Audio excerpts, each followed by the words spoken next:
Hello everyone, this is your guy John again, back with another real and disturbing story that still shocks the world to this day. Today, we're diving into a case that forces us to question the limits of love, control, and nature itself. It asks the story of a chimpanzee raised like a human, and the woman who paid the ultimate price for that illusion. This is the tragic story of Travis and Charla Nash.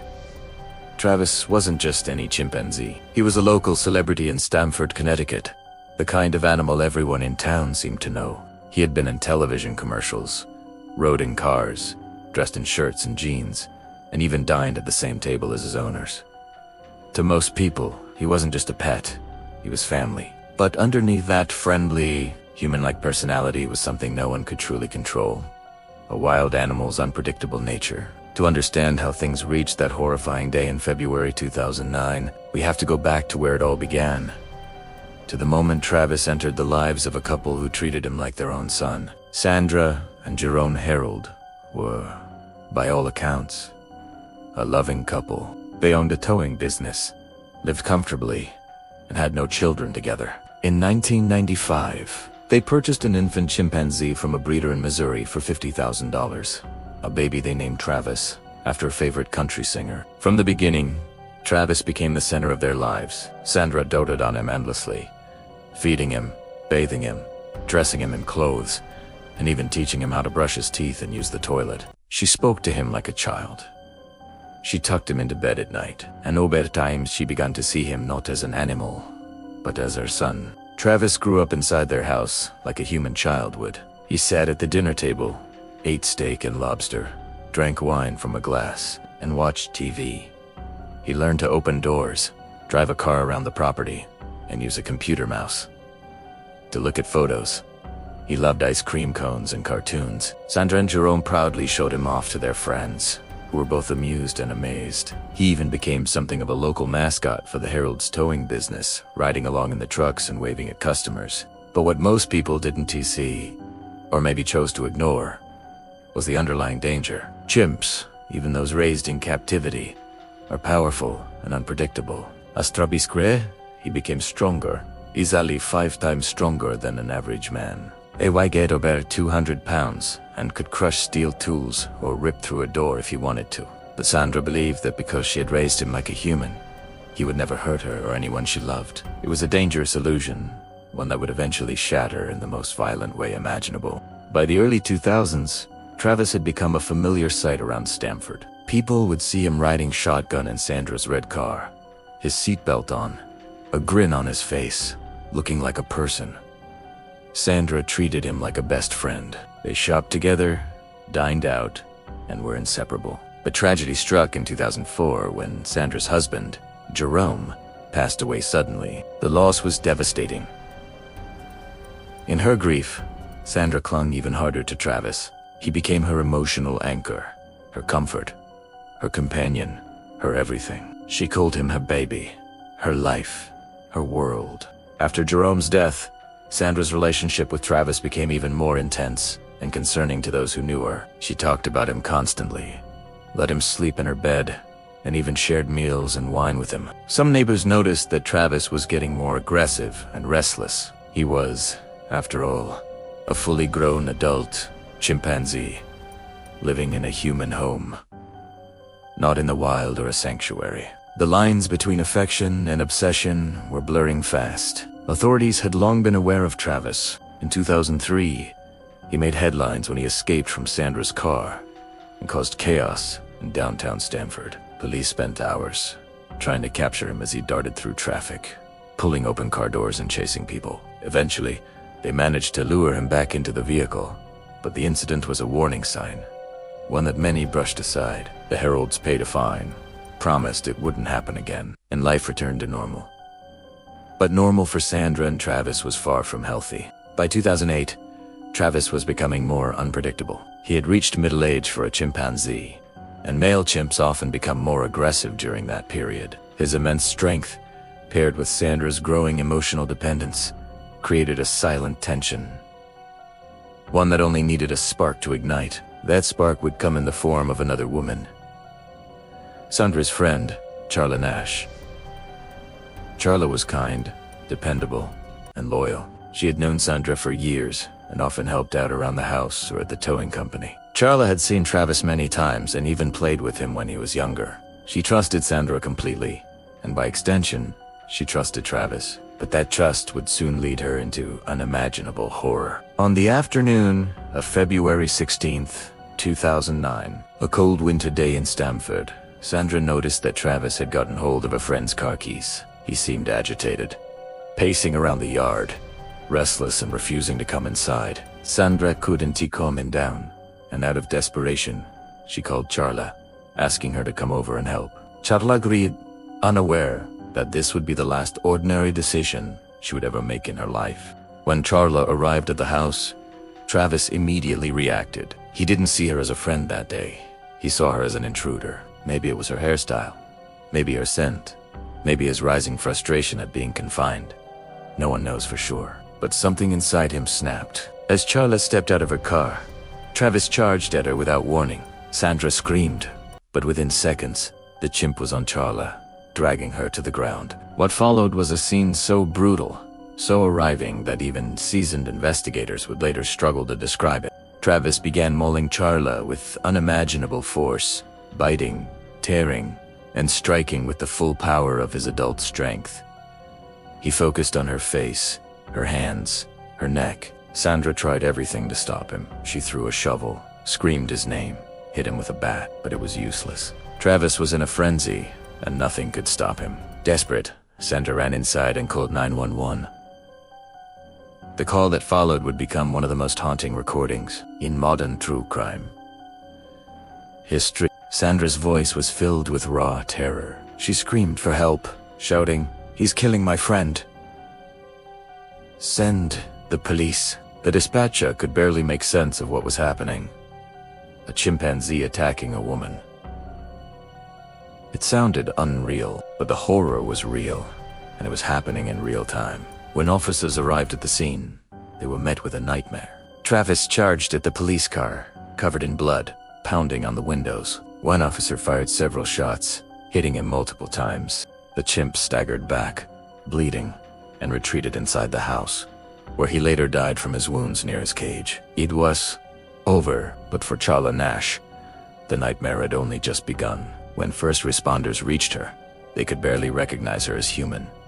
Her face was gone, literally torn away. Both hands were destroyed, her eyes gone, her jaw shattered. She was still alive, somehow, but barely. The paramedics described it as one of the most horrifying sights they had ever seen. Charla was rushed to the hospital, and doctors immediately began an operation that would last for hours, trying to save what little they could. Back at the scene, Sandra was inconsolable. Her baby was dead, her best friend was unrecognizable, and her world had collapsed. She sobbed as police questioned her, repeating over and over, "He didn't mean it. He didn't mean it."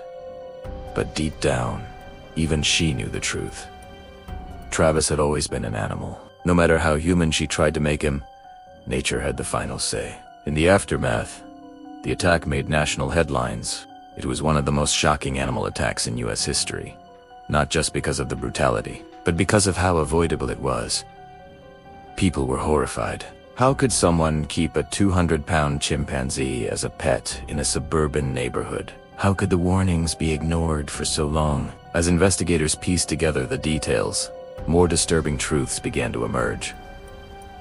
Travis had been showing signs of aggression for years. He was medicated with Xanax, a drug meant for humans, which can cause erratic behavior in animals. Sandra had continued treating him like a child, giving him wine, steak, and sleeping pills. Her grief and loneliness after her husband's death had blurred the line between love and obsession, and Travis, trapped in a human world he couldn't understand, finally broke. Charla Nash, meanwhile, began a long and painful journey of survival. She underwent countless surgeries, including one of the world's first full-face transplants. Doctors called her survival a miracle, but she lost everything: her sight, her hands, her independence, and the life she once knew.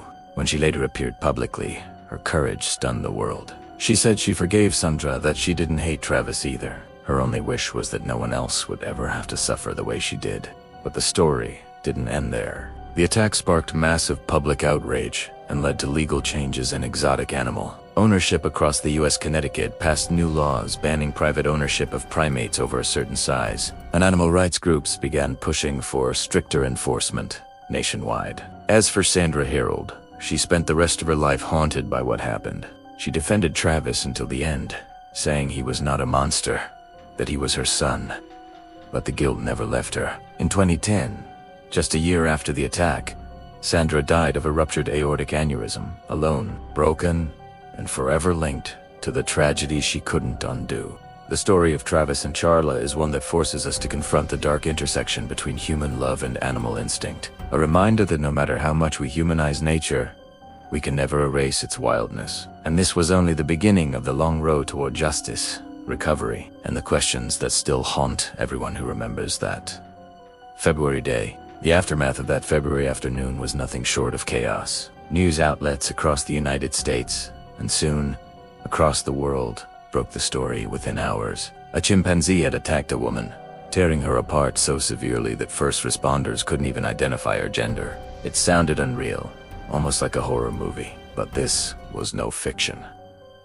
This was the devastating reality of Charla Nash's life, and the tragic end of a creature that had once been loved as a son. As the investigation unfolded, the town of Stamford was stunned. People who had once smiled and waved at Travis and Sandra's car couldn't believe what they were hearing. This wasn't just a random act of animal violence. It was the inevitable result of years of denial, a human fantasy that nature could somehow be tamed by love alone. Charla was fighting for her life. Surgeons worked around the clock to stabilize her. Her injuries were beyond anything most medical professionals had ever seen. Both of her hands were gone. Her face was destroyed. Her upper jaw, nose, lips, and eyelids were missing. She had lost her eyesight entirely. The doctors were blunt. They could save her life, but she would never look or live the same way again. The attack had lasted only 12 minutes, but it left behind a lifetime of pain. Mais ennui. Authorities began piecing together the timeline of Travis's life, trying to understand how this tragedy could have happened.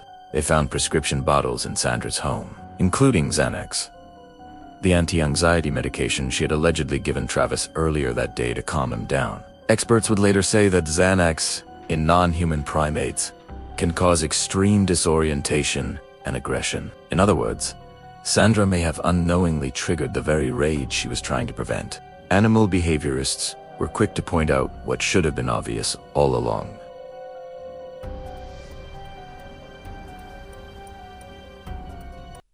Chimpanzees are not pets. No matter how human they appear, they are wild animals with instincts that cannot be suppressed. In the wild, adult chimps can kill over dominance, territory, or frustration. They are incredibly strong, capable of crushing bones and tearing flesh with ease. To keep one in a human home is to invite disaster, a ticking time bomb hidden behind a smile. In the weeks that followed, the public's fascination with the case grew. Television networks aired the 911 call repeatedly. People, cold and T-stop, listening to Sandra's desperate screams. It was raw, horrifying, and real. A moment frozen in time when human love collided with the raw violence of nature. Charla remained in critical condition for months. She endured surgeries that few could imagine. Doctors performed a series of reconstructive operations, using tissue grafts, skin transplants, and mechanical devices to help her breathe and eat. The medical bills quickly soared into millions of dollars. Yet through it all, her brother and daughter never left her side. In May 2011, 2 years after the attack, Charla Nash underwent a groundbreaking face transplant at Brigham and Women's Hospital in Boston. The surgery took more than 20 hours and involved a team of over 30 doctors. It was one of the most complex medical procedures ever attempted. They replaced her entire face, scalp, nose, lips, eyelids, and underlying muscles and nerves with that of a donor. When the bandages were removed weeks later, the transformation was astonishing. The woman who had once been unrecognizable now had a face again. A new identity forged from tragedy and science. But even with the transplant, Charla's life would never return to normal. She remained blind, unable to see the world she had once known. She wore hats and scarves to protect her new skin, and required medication for the rest of her life to prevent rejection. But her spirit, somehow, remained unbroken. When Charla first spoke publicly, Her words moved millions. In an interview years later, she said, "I'm the same person I was before. I just look different." She forgave Sandra, saying she didn't blame her or Travis. She saw it as a tragedy of circumstance, one that could have been prevented, but wasn't out of cruelty, only misguided love. While Charla rebuilt her life, the legal battles began. Her family filed a lawsuit against Sandra Herold for negligence and reckless endangerment. They sought $50 million in damages, citing the dangerous conditions that led to the attack. The court agreed that Sandra had been irresponsible, but by then, Sandra's finances had been drained. She sold off her home and assets to cover legal costs and the aftermath of Travis's death. Eventually, the Nash family settled for $4 million, a fraction of what Charla's care would cost, but enough to continue her recovery. When Charla first spoke publicly, her words moved millions. In an interview years later, she said, "I'm the same person I was before. I just look different." She forgave Sandra, saying she didn't blame her or Travis. She saw it as a tragedy of circumstance, one that could have been prevented, but wasn't out of cruelty, only misguided love. While Charla rebuilt her life, the legal battles began. Her family filed a lawsuit against Sandra Herold for negligence and reckless endangerment. They sought $50 million in damages, citing the dangerous conditions that led to the attack. The court agreed that Sandra had been irresponsible, but by then, Sandra's finances had been drained. She sold off her home and assets to cover legal costs in the aftermath of Travis's death. Eventually, the Nash family settled for $4 million, a fraction of what Charla's care would cost, but enough to continue her recovery. The state of Connecticut also came under scrutiny. How had a 200-pound chimpanzee been allowed to live in a suburban neighborhood despite clear warning signs? Lawmakers admitted that the system had failed. There were already laws restricting exotic animal ownership, but enforcement had been lax. In fact, state officials had known about Travis for years. They even had his name on a watch list after his 2003 escape, yet no one had acted. After the attack, Connecticut swiftly changed its laws. Private ownership of primates weighing over 50 pounds was banned. New regulations required permits, inspections, and stricter penalties for violations. But for many, it was too little, too late. The tragedy of Charla Nash had become a turning point, a moment when America began to rethink its fascination with exotic pets. Sandra Herold, meanwhile, was a broken woman. She rarely spoke publicly after the attack. In her few interviews, she alternated between sorrow and denial. She said Travis was her child, not a pet, and that he had acted out of confusion, not malice. He didn't mean to hurt her, she repeated. He just didn't know what he was doing. But the guilt consumed her. Those who knew her said she was never the same again. A year later, in 2010, she passed away from an aortic aneurysm, sudden, unexpected, and symbolic in a way. The heart that had loved too fiercely had simply given out. Charla's story, however, did not fade away. In 2013, she appeared on national television for the first time since her transplant. Viewers saw not just a survivor, but a woman who had somehow found grace through unimaginable suffering. Her voice was soft, her tone calm. She spoke about forgiveness, about the importance of laws to protect both humans and animals. Travis wasn't evil, she said. He was just being what he was, a chimpanzee. It's people who made the mistake. Over time, her story inspired countless people around the world. She became an advocate for stricter exotic animal laws, appearing before Congress to support the Captive Primate Safety Act, a bill aimed at banning the interstate sale of primates as pets. In her testimony, she said simply, "I hope what happened to me never happens to anyone else." The attack also reignited a larger ethical conversation. Where do we draw the line between love and control, between companionship and captivity? Humans have always been fascinated by animals that resemble us, the way they communicate, the emotions they show, the intelligence they display. But that similarity often leads to a dangerous illusion, the belief that they are just like us. Travis's story proved how tragically wrong that illusion can be. Animal experts use the case as a wake-up call. They stressed that wild animals, no matter how well-trained, retain their instincts. They cannot be domesticated in a single generation, or even several. A chimpanzee's mind is not built for human society. When confined to it, Confusion and frustration inevitably build and sometimes explode. In Travis's case, years of unnatural living conditions, isolation, and human-like treatment may have created a psychological storm that finally erupted that winter day. In the years since, Charla has continued to live quietly, surrounded by caregivers and her family. She's found peace in small things, nature sounds, her daughter's voice, the touch of her dog. In interviews, she often says that while she lost her face, her hands, and her sight, she never lost her will to live. She remains one of the most remarkable survivors in modern medical history, a living reminder of both the cruelty and the resilience of the human spirit. The Travis case also became a subject of documentaries, news specials, and debates about animal ethics. It forced people to confront the uncomfortable truth about our need to control nature, to make it bend to our emotional needs. Travis was loved deeply, but he was never free to be what he was. And in the end, that love destroyed everyone involved. Even today, when people hear the name Travis, they remember the horror, but also the sadness behind it. It wasn't just a story of violence. It was a story of misplaced affection, of a woman who wanted a child so badly that she tried to create one out of an animal, and of another woman who suffered the consequences. The photographs from the aftermath are difficult to look at, yet they capture something beyond tragedy. They show the cost of human denial. The police reports, the interviews, the medical notes, all tell the same story.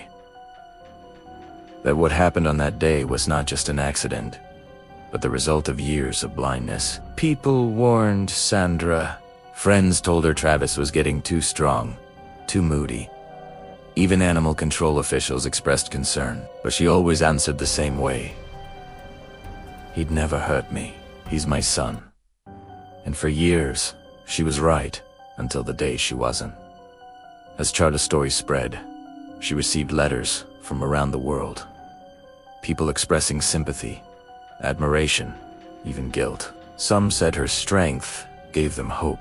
Others said her forgiveness helped them heal their own pain. Through it all, she never saw herself as a victim. She once said, "I don't feel sorry for myself. I just wish people would learn from what happened." Her words became the heart of the tragedy's legacy, a reminder that love, no matter how pure, cannot rewrite nature. By 2020, more than a decade after the attack, Charla was living quietly, still blind, still under medical care, but alive. And that in itself was a miracle. Her doctors said her case changed medicine forever, paving the way for advancements in facial transplantation and trauma recovery. Through her suffering, others would live better lives. And what about Travis? In death, his story became a symbol, a cautionary tale about humanity's hubris. His body was examined extensively after the attack. Tests confirmed what many suspected. He had Xanax in his system. There were no diseases, no brain abnormalities, nothing to explain his sudden rage except the fact that he was, ultimately, a chimpanzee. His DNA, his instincts, his nature, none of it could be erased by love or training. The illusion of domestication had finally shattered. As the years passed, documentaries revisited the case. Psychologists analyzed Sandra's behavior, and ethicists debated where compassion ends and delusion begins. Some argued that Sandra's loneliness after losing her husband made her emotionally dependent on Travis, a tragic form of grief-driven attachment. Others said she was reckless and selfish, putting her community at risk. Perhaps both are true. But one thing is certain. The line between love and danger blurred beyond recognition. When I think about this case, when any of us do it is not just about the horror of the attack, it's about what it reveals in us. Our desire to connect, our need to nurture, our arrogance in thinking that nature can be tamed because we want it to be. The story of Travis and Charla Nash isn't just a tragedy. It is a mirror reflecting our own complicated relationship with control and compassion. Charla's resilience remains the most powerful part of this story.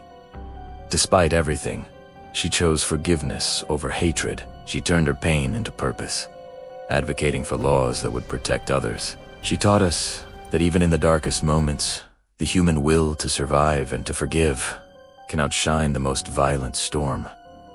And that's what makes this story unforgettable. It's not just the horror that lingers, but the humanity that rose from it. So, as we close this chapter, remember, sometimes the most tragic stories don't come from malice, but from love taken too far. And sometimes, the price of crossing nature's boundaries is one we can never truly repay. This was the story of Travis and Charla Nash, a story of love, loss, and the cost of forgetting where humanity ends and nature begins. Thank you for watching, and remember, not all monsters are born. Some are made by the hands that love them too much.